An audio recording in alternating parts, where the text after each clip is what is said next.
Okay, I'm going to talk about speed and velocity. And speed and velocity are very, very similar. In fact, when we talk about right now, speed and velocities are the same for things. Velocity has one little difference, and that's that it has a direction associated. So speed is a scalar, and that means it has a magnitude, an amount, how much, 40 meters per second, 2 meters per second. Velocity is a vector, and that means it has a magnitude, how much, and a direction. So an example of speed, 2 meters per second. An example of a vector, 2 meters per second north. So if a ball's moving along and it's traveling 2 meters every second, it has a speed of 2 meters per second. If it happens to be traveling north, it has a velocity of 2 meters per second north. And again, with vectors, we talk about them a bunch of different ways. We might talk about it at a certain angle, a certain number of degrees. We might talk about it north, south, up, down. It's very convenient to pick orthogonal or perpendicular axes and use plus and minus for the direction.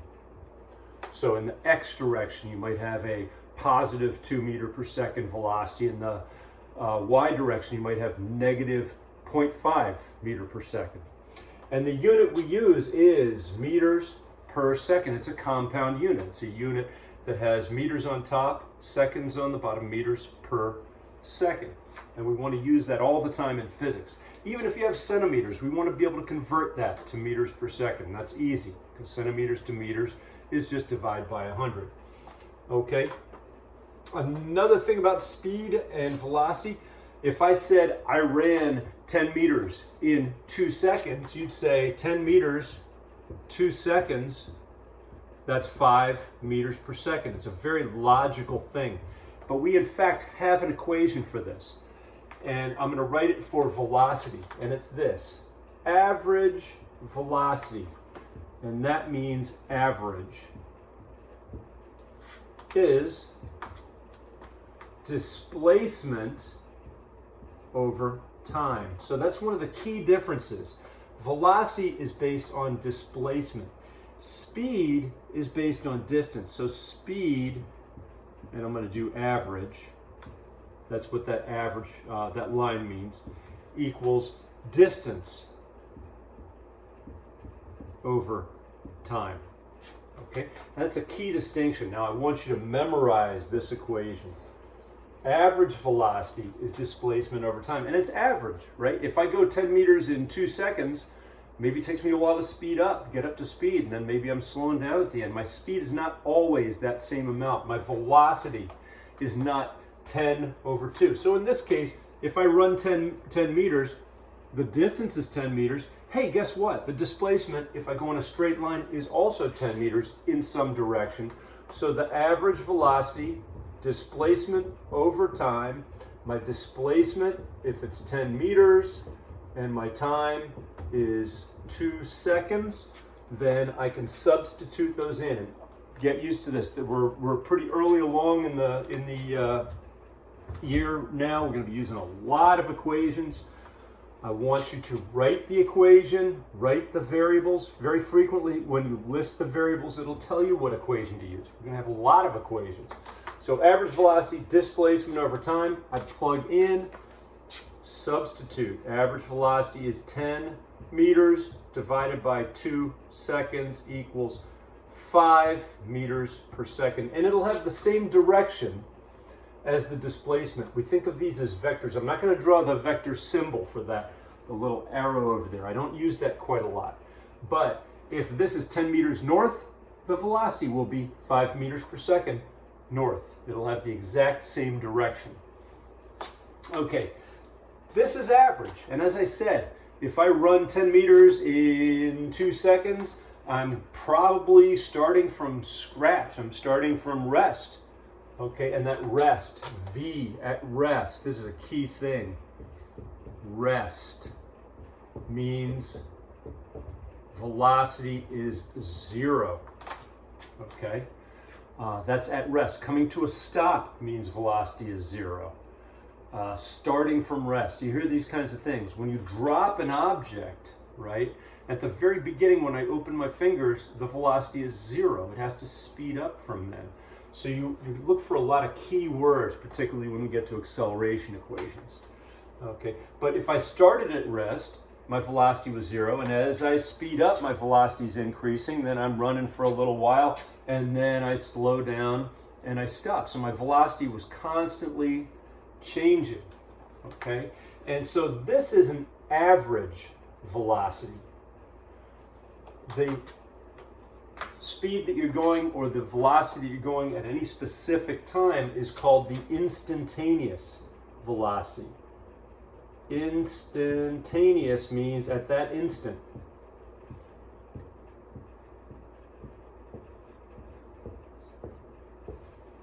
And the instantaneous velocity is how fast you're going right now.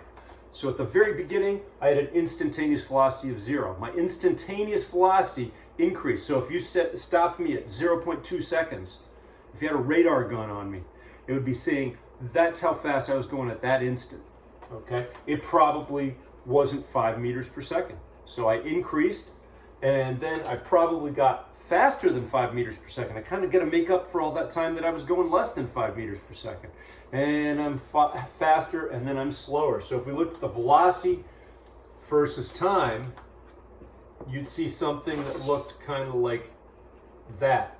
I got faster, I got slower. The average, which is kind of a difficult thing to draw, would be this.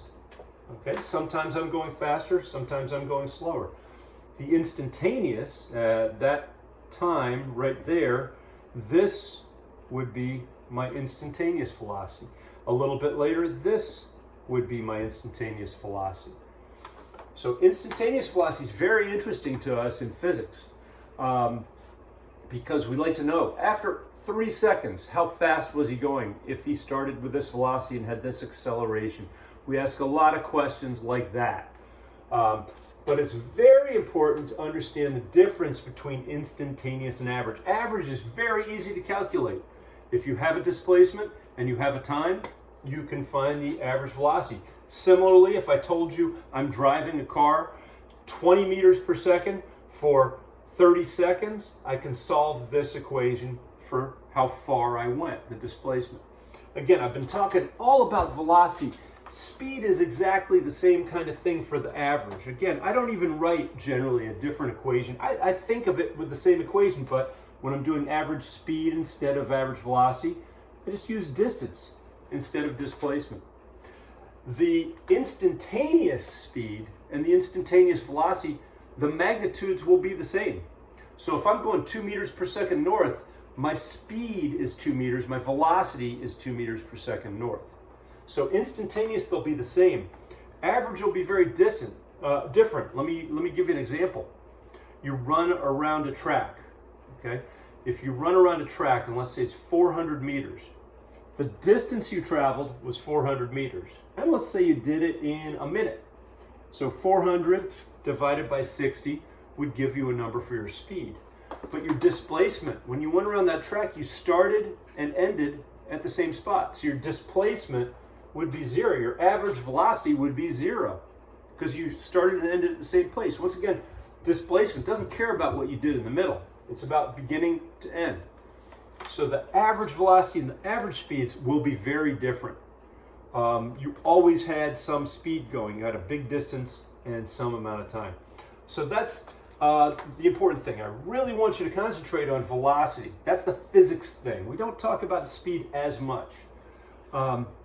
But velocity, we've got this one equation for average.